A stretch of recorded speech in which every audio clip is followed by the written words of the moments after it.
அனைவருக்கும் உங்கள் அன்போடு வரவேற்கிறேன். இன்றைக்கி பார்த்தீங்கன்னா அம்மாவின் தந்தல் சமையல் பார்த்திங்கன்னா மோர் குழம்பு, வெண்டைக்காய் போட்ட ஒரு மோர் குழம்பு, இந்த பக்கம் மட்டை அரிசி கஞ்சி, வாழைக்காய் சிப்ஸு, அவ்வளோதாங்க இன்றைக்கி அம்மாவின் தந்தல் சமையல். இப்போ ஒவ்வொன்றா நம்ம பண்ண ஆரம்பிச்சிடலாம். இப்போ இங்கே கடாய் வச்சுருக்கேன்.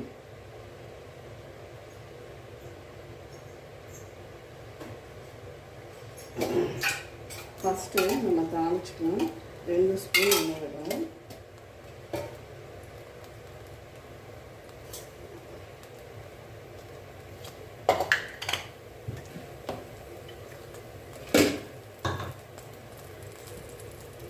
எண்ணெய் காயட்டுங்க. நம்ம இங்கே ஒரு மசாலா தயார் பண்ணிக்கலாம். 1 ஸ்பூன் தனி மிளகாய் தூள் போடுறோம். அதே 1 ஸ்பூன் தனியா பொடி,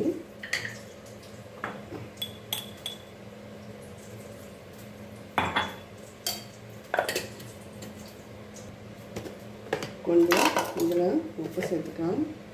வேணும்னா இந்த கரம் மசாலா எல்லாம் சேர்த்துக்கலாம். கடுகு வெடிக்க ஆரம்பிச்சு இந்த ஸ்டேஜில் நம்ம வெங்காயம் சேர்த்துக்கலாம். இப்போது வெங்காயம், தக்காளி, கருவேப்பிலை சேர்த்து வெங்காயம் வதக்கிக்கலாம். வெங்காயம், தக்காளி சேர்ந்து நல்லா வதங்கி வரட்டுங்க. இதோட கொஞ்சம் உப்பு சேர்த்துக்கலாம். சீக்கிரம் வதங்கிட்டோம்.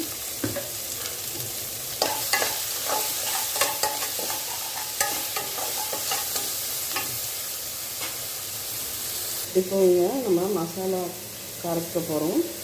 தேவையான அளவு தண்ணி விட்டு கரைச்சிக்கோங்க. அதுக்கு முன்னாடி இங்கே மோரையும் சேர்த்து நம்ம கரைச்சிக்கலாம்.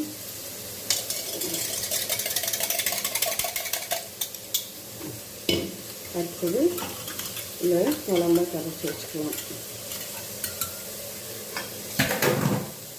இந்த மோர் குழம்ப நல்லா சட்னி மாதிரியும் இட்லிக்கு தொட்டு சாப்பிடுவாங்க.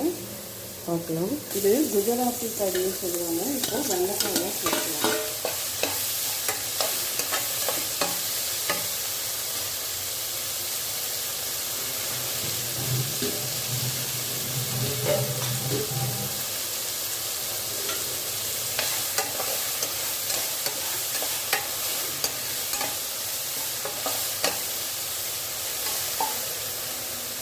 நல்லா வெண்டைக்காய் நல்லா பிரிஞ்சு வரைக்குங்க. பார்க்கலாம்.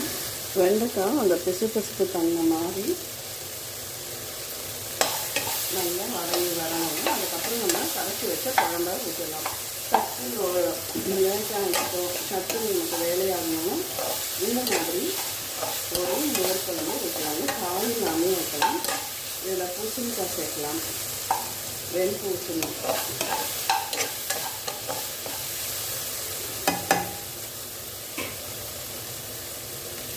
இந்த பக்கம் பார்த்தீங்கன்னா அப்படியே நான் வாழைக்காய் சிப்ஸு போட்டிருக்கேன். தடிமனாக தான் போட்டிருக்கேன்.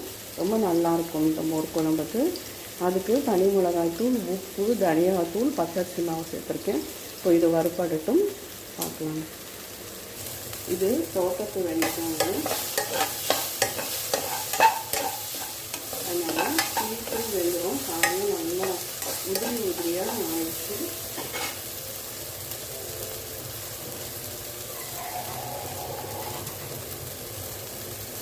இதுக்கு தேவையான தண்ணி சேர்க்கணும்.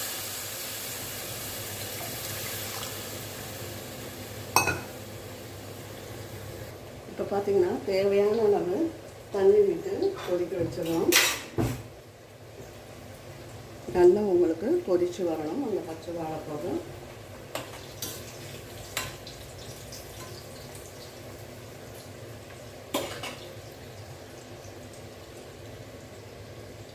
நல்லா கொதிக்கட்டுங்க. பார்க்கலாம். நம்ம உப்பு போட்டு தான் கொதிக்க வச்சுருக்கோம். இப்போ குழம்பு நல்லா வந்துருச்சுங்க. இப்போ இந்த ஸ்டேஜில் நம்ம கரைச்சி வச்ச மோரை சேர்த்துக்கணும். உடனே ஸ்டவ்வை ஆஃப் பண்ணிடுங்க.